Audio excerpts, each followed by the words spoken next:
Very GBA inspired, very DS inspired. I obviously played those a lot as a kid. I think it's funny. I started making games when I was around like 12 or so, which was around the age I was when I was playing, Gameboy Advance DS games. So I think as I, obviously transitioned into making games, that was the cutoff point where like, before then I hadn't made them, I just played them. So I was like, what, I'm kind of stuck here. I think to me, that was peak video games. Hey, this is Gianni. You're listening to Lightmap, and on this episode, we talk to Andy Brophy and Olivia Haines, the developers behind KNUCKLE Sandwich, a cool JRPG made in Australia. You're listening to Lightmap, interesting conversations with video game creators. What is KNUCKLE Sandwich? So it's a 2D RPG that has, WarioWare style microgames mixed into the turn-based combat. And it's a, like I said, it's an RPG. It's set on a fictional island off the southeast coast of Australia. Has a lot of monsters, a lot of goblins, a lot of cult kind of intrigue all weaved into the story.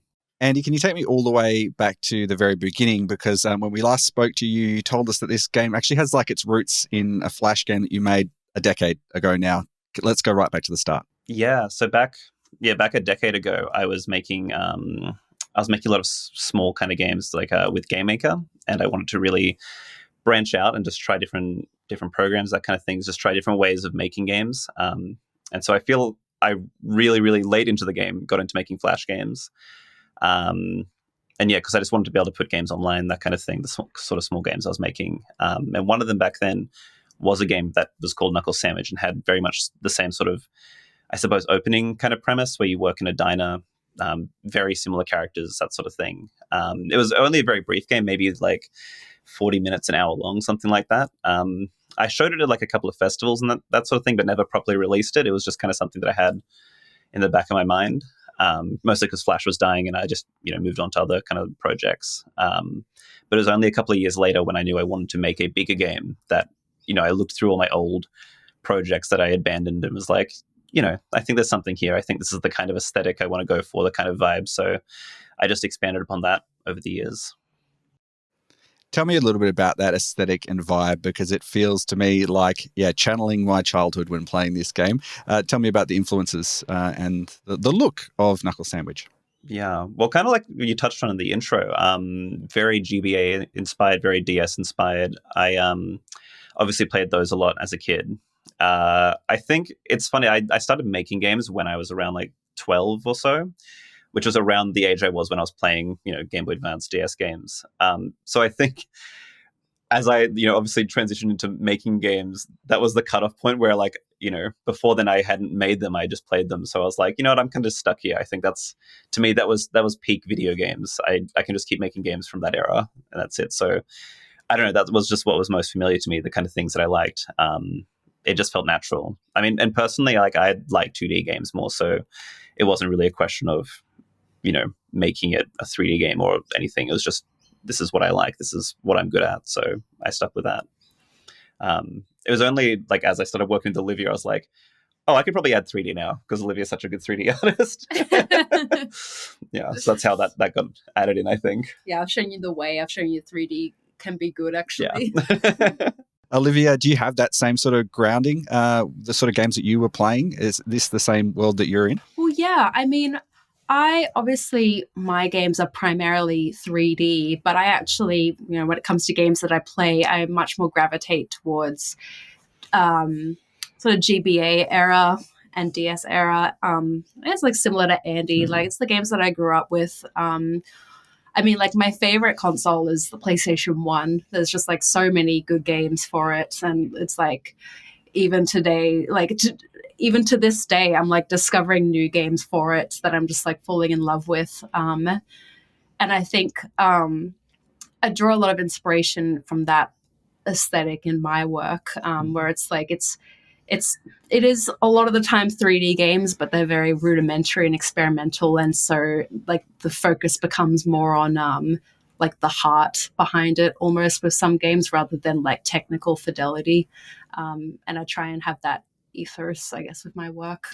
It's really interesting because when I was looking at the 3D in this game, and it started to see like there was an aesthetic of that DS era of 3D. Like it really had a look to it that I didn't really appreciate at the time as I was playing it, but the way that you kind of captured it really felt that way. Can you tell us a little bit about designing some of that look and how you kind of meshed the two elements between the 3D sort of kind of cutscene-y other little bits and pieces and the actual overworld 2D RPG game? So I think even just when it comes to the 2D art, the game has such a varied art style. Obviously, the overworld and most of what you see and explore is very much this very bright, very, harsh black outline, that kind of thing. But then when you get to the mini games, it's any kind of style. We've got like realistic clay. We've got there's like an actual photo of like my arm, stuff like that. I think with the 3D, those scenes have a very different tone to the game. And so we wanted that to be very, it's very, I think we eventually worked to make it mesh a bit better, but it's still very jarring that the first time you see 3D, it's just the characters are elongated. You're in this big void of a space, I don't know. I feel like I can speak a bit on that. Yeah. I feel like when we sort of started integrating 3D into Knuckle Sandwich, it was quite early in my sort of 3D practice as an artist, and I sort of initially was just really focused on very low poly art. That was the style I worked on recreating. And I was really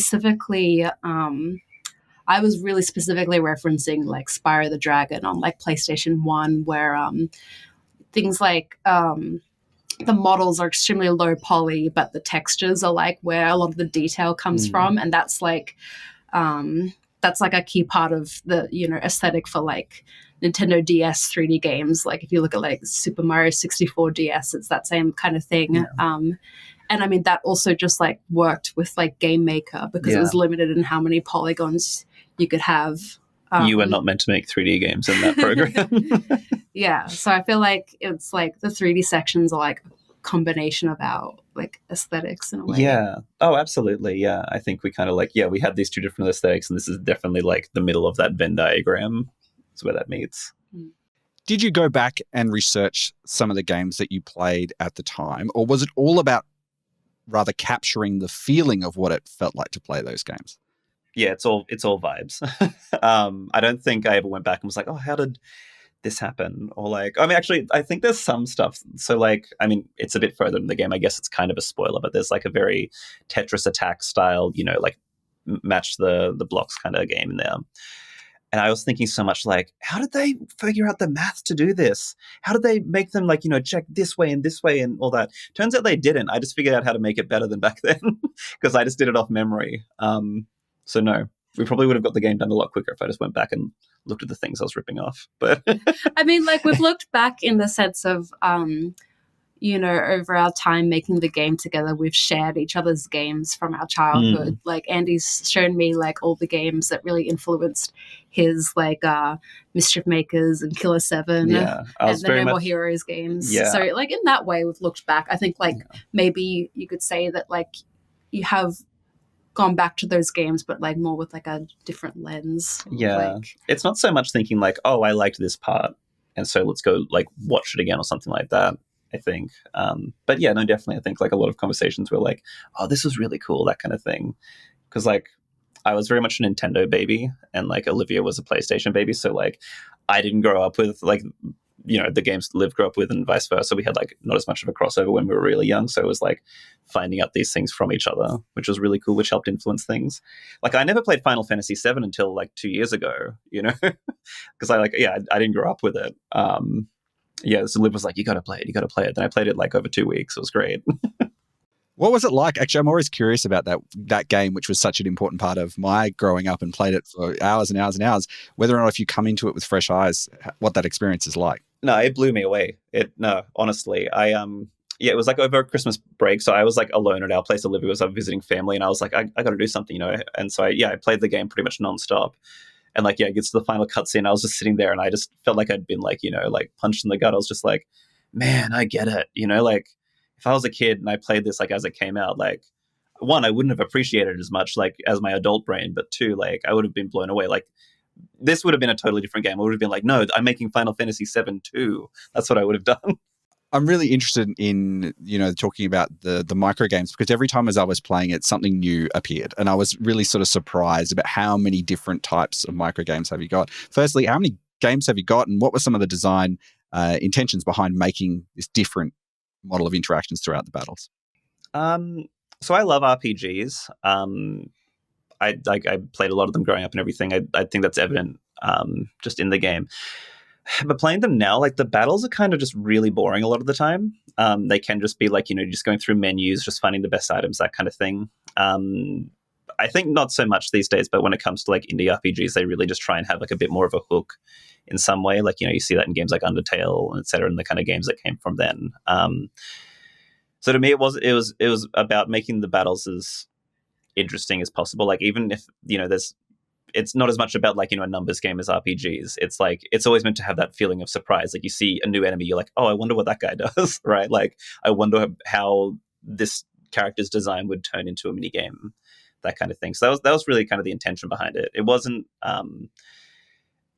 even strictly designed to be that way initially. It was just like, I wanted every encounter, like I wanted people to want to see what every new character did. And so like naturally just doing this mini game kind of style for the game's design just sort of worked out that way. But yeah, as far as how many there are, there's like 120 something in the game.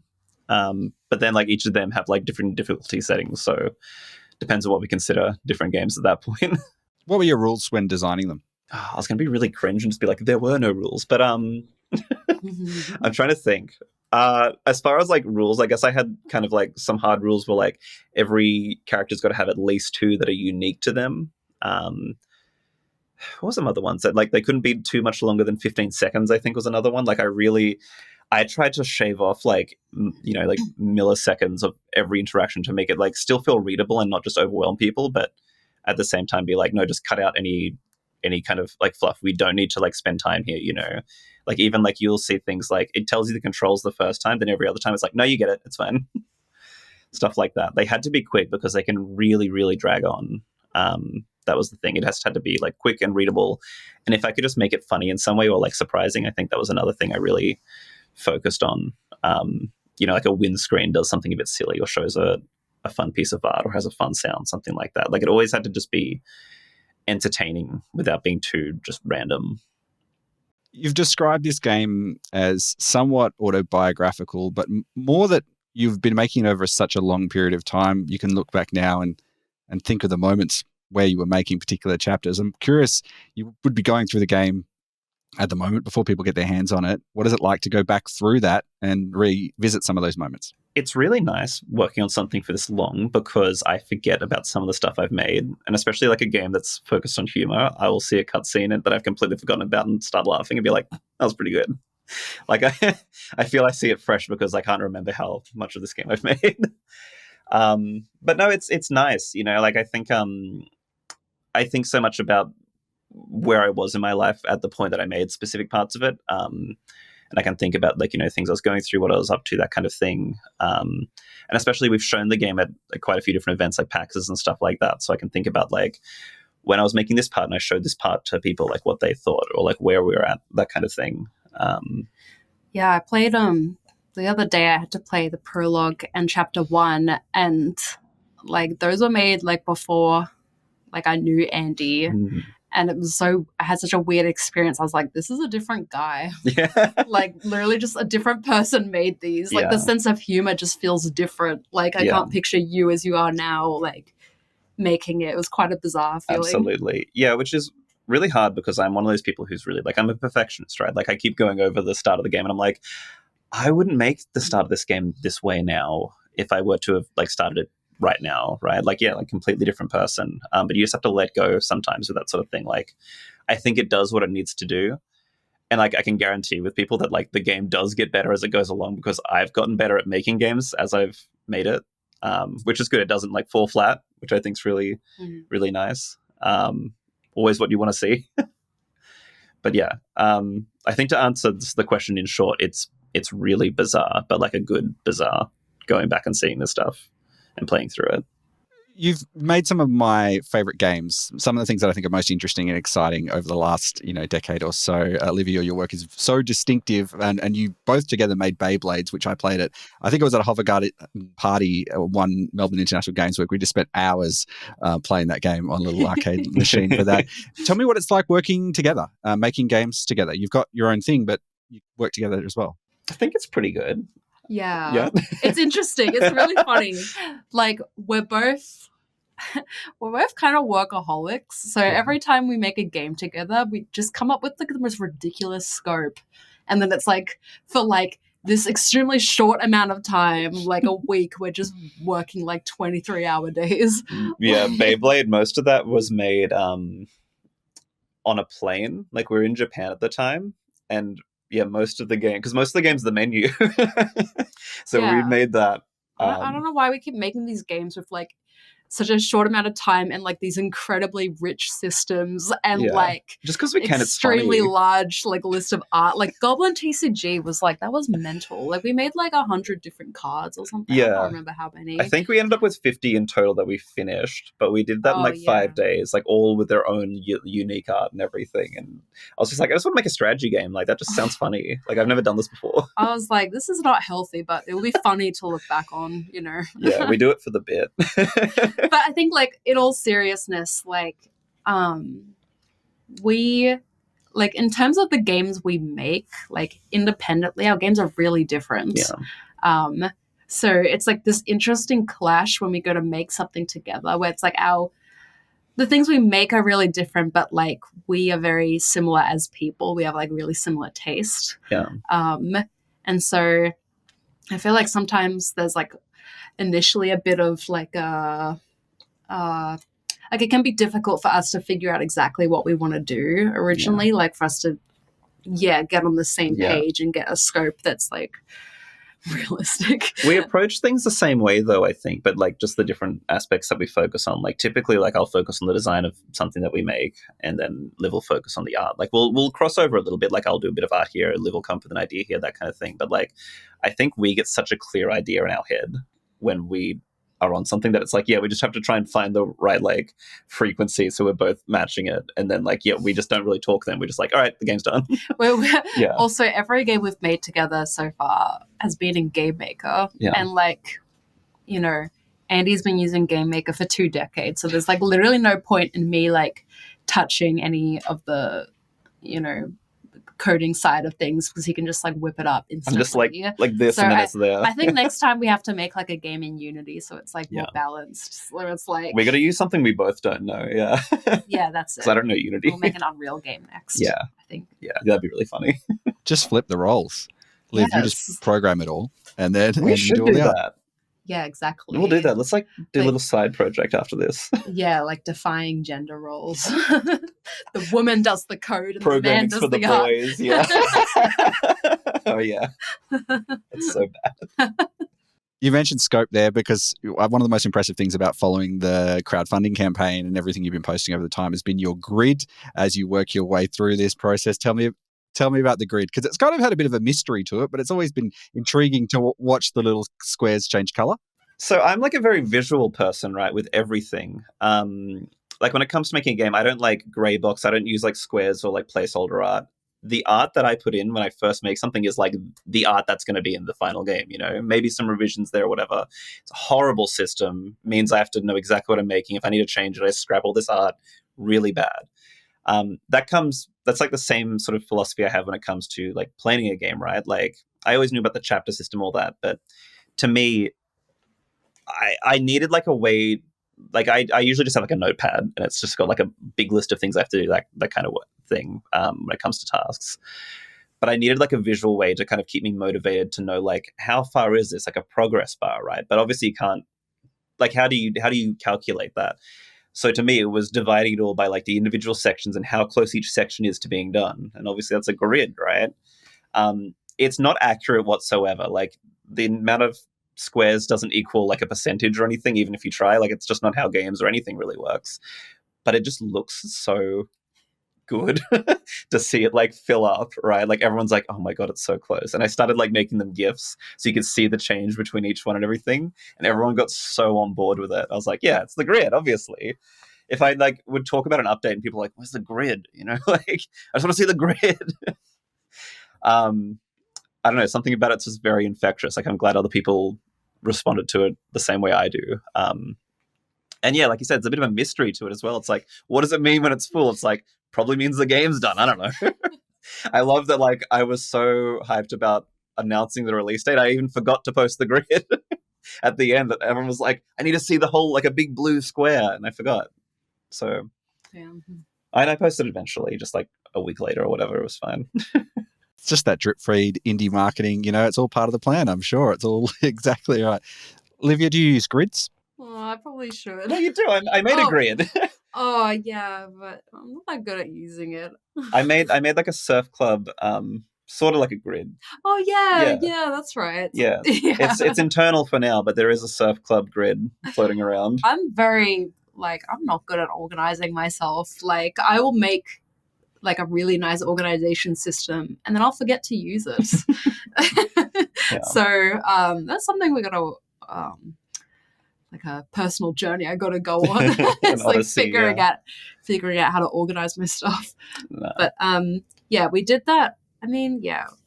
We've done it like for a few surf club milestones, like when I wanted to get the Steam page ready, like we did it for that. And that was good. That, yeah. Yeah. I think, like now that Knuckle Sandwich is coming out, I'm basically going to go full-time on Surf Club helping out. So I'll be like the grid specialist, just keeping us on track. Yeah, there'll be some fresh grids coming for Surf Club. Absolutely. Maybe we can get a public one going. We'll see how we go. Maybe. Yeah, let's do it. Yeah. Yes, Yeah, please. you I heard it would here love to first. see that. Yeah. But let's do it in one of your color schemes, Olivia. I think it's something of your aesthetic rather than that there. Oh, absolutely. Tell me a little bit about, I guess, Surf Club is another project. We spoke to you a few years ago now when you had sort of started that. Where are you at with that game? You know, obviously you've got a game to release. That's obviously taking up most of your time. But I'm just curious how that project has progressed since the last time we spoke. Yeah, you know, it is currently in hiatus because of Knuckle Sandwich. It's just like, turns out it's really hard to like make two games at once. But you know, it's coming together. Like I think since we last talked, it's sort of got a bit more of an audience. And I think, you know, a lot of people, they'll show a game when it's like, you know, the art is like locked in and like all that stuff. But like I've sort of been, as I've been making it, I've been showing bits and pieces here and there. And I think that's like something I just want to keep doing. Like, you know, I think that sort of helped show that it's like, I'm just like a person making it. And I'm just sort of like going about my life and slowly working on this game. And like I think like I have like followers that are just sort of along for like the journey and are like just slowly becoming familiar with the world. Yeah, I don't know. I haven't really been like in Surf Club mode recently, like because of Knuckle Sandwich. But like, yeah, it's getting there. It's getting there, yeah. It's hard to make things. I'm surprised, you know, when anyone is actually able to finish any project, because it's one of the trickiest things anyone can do. And I'm really curious, you know, working on this big project for such a long time. I mean, 2017 or so is when you kind of started this phase of Knuckle Sandwich. We've had a lot go on in the last couple of years. How do you keep yourself motivated? I honestly don't know. I just think I just kind of get up every day and work on it. Yeah, I think you're extremely like self-motivated, Andy. Yeah, it's just like, I just really wanted to be able to say I did it. I think like that's just what's driven me. Like, yeah, I feel like you don't necessarily always need to look for something external to be motivated. Whereas like, I think that's like a problem I have, or like, maybe not a problem, but it's like sometimes it's like I have to really like take the time to like picture what my goals are. Like I need to like write things out. Like this is where I want to be in like a year's time or something. Like I need to like manifest it in my mind. It's not like I just wake up and I'm like, all right, I'll get to the desk and start working. Yeah. I feel like we have a bit of a I guess, like a routine when we'd kind of get up in the morning and work from home, where, you know, we'd ask each other, like, what do you plan on working on today? What are you doing with the game exactly? Like, you know, with our individual games. And Liv will be telling me about, like, you know, I'm going to write this system, I'm going to, you know, do this art, etc. She's like, what are you going to do for Knuckle Sandwich? And I would always say, I'm just going to finish the game. And I'd been saying that for quite a long time. So I think Liv had to teach me to not to actually have a specific task, not just because ship away if you start every day just being like, all right, I'm going to finish the game, then like every day you would end feeling bad because you're like, oh, damn it, I didn't finish the game today. I didn't get my goal done. Yeah, because we'd check in at the end, be like, oh, so you've complete your goals for the day? I'm like, nah, try again tomorrow. Tell me a little bit about the team who worked on this game. Who was involved? And tell me a little bit about the music as well, because that's incredible. Yeah, we have a huge soundtrack. I feel it's like 100 songs or something. So in no particular order, we have Lizzie, Nelwood, PNG Sequence, Brain Foam, and Barch and Plans Bomb. Huge group. It wasn't really specifically like meant to be like multiple artists back in the day. Like when I started, like that wasn't like always like something I intended. I'd originally started talking to Lizzie and Jim's back when I like first properly started making this a big game. And they like helped make a few tracks for, like the demo, that sort of thing. And then I don't know, I figured like with the game having such varied art style and being just kind of all over the place, it would kind of make sense to have multiple people do, you know, music like that to, you know, suit that sort of style, like visually. You know, like brought like Barch in, who I know who does like all the music for the 3D scenes, and they have this kind of really, I don't want to say like weird style, but like, you know, like it suits the like how off the 3D feels, like stuff like that. Very ethereal, yeah. So yeah, I don't know. I just there a lot of the stuff with this game I just kind of felt out, you know, like who I collaborated with, that kind of thing. I kind of feel like every musician knew each other in some way. Like I initially found, Jim's and Lizzie through kind of like SoundCloud back in the day, and this other website called Battle of the Bits, which was kind of that sort of style of music that they make. And then, yeah, they put me onto other people. They're like, oh, I know someone else who actually does similar sort of music that could fit this game's vibe. So yeah, that was kind of just the process of just finding people that, you know, or people I knew about who made cool stuff. And I was just like, yeah, I want that in this game. How about contributions to the actual game design and game development? How much bigger is the team than the two people sitting in front of me at the moment? Just us, really. Like there's other people we've collaborated with as far as like art and stuff like that. We worked with Joanna Tran, who did the 3D, like the human characters. She did those models. But yeah, as far as just like core team kind of, you know, chipping away at the game most days, it's just been us two, really. And then yeah, we commissioned other people to add their stuff in. What are you most proud of now that you've achieved your goal, your daily goal of finish the game? Yeah, right. I finished my dailies. That's probably one thing. Yeah. I'm like proud. I don't know. I mean, like I think it's really good. Like I genuinely, like I don't even mean this in an arrogant way or anything, but like I genuinely believe it's one of the best games I've played. Yeah, I don't know. It's really funny. I think that's good. I think, I mean, I'd love to be proven wrong with this, but I think it's the first like Australian JRPG, like very much, you know, like to me, it's a very Melbourne game. I think I'm proud of that one. That's pretty cool. Yeah, I don't know. Yeah, I mean, you know, next time we're talking, Gianni, I can tell you like what I'm most proud of because it's a spoiler in terms of what's actually in the game. Oh yeah. I'm not telling you. Oh wait. I'm not going to spoil it. Well, I was trying to think like, do I know what it is? But yeah. You know what it is. I think I know what it is. Yeah. All right. We'll rain check on that one, the very specific one. Definitely rain check on that one. Well, anyone who's listening to this, play it, and then we'll come back and you can. I think I know the thing. Do the spoiler bit. Yeah, exactly. I mean, I feel like you should be proud of the fact that you worked on a project for 10 years. Like every time I mention that to someone, you know, and he's been working on this game for 10 years. It's like the sentiment is like, how do you work on something for that long by yourself? Like that's like crazy. Yeah, it is. I mean, yeah, I guess I said like I did it, but I mean that's kind of like encompasses that sort of thought. You didn't get bored during the progress. You didn't like. Andy's not really been like a side project person either, where he's like, oh, I'm going to start working on this other thing so that I don't have to work on my main game. You've always just... Oh, I don't know. Like, We took I'm guilty of that, but you've been very much like just the game. We took that week out to make Beyblade. That was a pretty good side project. Yeah, 5 years ago you took a break from the game. Good on you. Yeah. while we're on holiday in Japan, but like whatever. Yeah, I don't know. I guess there's no specific thing right now. Maybe I don't know. I kind of feel that's a thing where like, even though development on the game itself is done, it's only truly going to come alive next week. Like, there's obviously people already following it, people who are really obsessed with the demo and all that, and they make fan art and they're really into the characters. Like, I've started noticing this new like phenomenon where it's like people like join like the game's Discord or have like a Twitter account or something, and their handle is like a reference to the game.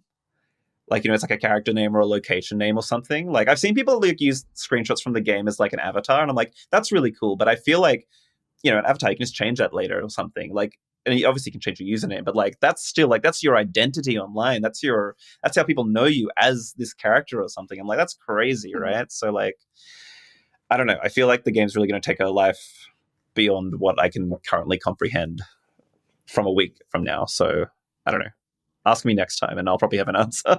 That's so interesting, because I really think about like the first things that when I first went online, a lot of what my identity was like, yeah, DBZ, whatever it was, usernames and things, right? And or FF7, a lot of like stuff like that. And it's curious that that's going to have a role in other people's like experience online. That must feel pretty cool. It's cool. Like I said, I don't know how to necessarily comprehend it. Like, it's good. It's a positive, but it's like, yeah, like I think of that too. Like, I think about like the fan art I drew as a kid for like Pokemon or whatever, and I'm like, people are doing that now, right? Like, that was a big influential RPG to me back in the day. Like, is this going to be an influential RPG to people like that are, young now, like, and who may go on to make games or something? Like, that's a crazy thought, but it's very possible. So yeah, I don't know. It's weird, dude. It's a really fascinating game. And again, you can really feel the Australian influence as you play through it. I mean, you just have to look at some of the places that you visit and it feels like something that comes from here. Really fascinated to follow the process of making this game. And I'm really glad that the grid is all blue now and that people can play it. And we've had a lot of fun with it. I appreciate you coming on the show. Thank you so much for spending the time. Thank you. Thank you so much for having us. Yeah, thank you. Really appreciate it. It was a lot of fun. We'll have you back on again very shortly, I'm sure. We'll do a spoiler cast about your favorite part, Olivia, and then people can experience the game. If you want to find out more about Knuckle Sandwich, you can head to knucklesandwich.biz. Find it on Steam. By the time you listen to this episode, it'll only be a couple of days before you can pick it up and play it yourself, and I definitely recommend you should do that. So thank you so much for listening, for checking out Knuckle Sandwich, and thank you to my guests Andy Brophy and Olivia Haines for joining me on the show. Cool. Thank you. Thank you. See ya. SIFTER is produced by Fiona Bartholomaeus, Daniel Ang, Chris Button and Adam Christou. Mitch Lowe is senior producer, and my name is Gianni Giovanni, and I'm SIFTER's executive producer. Hey, the best thing you can do is share the show with people, because they might not have heard of Knuckle Sandwich, but you might want to tell your friend, here's a cool conversation with the people who made this game. And that's a really good thing you can do to support indie podcasts like us and indie game developers like Andy and Olivia. That's all the time we have for now. Until next time, have fun.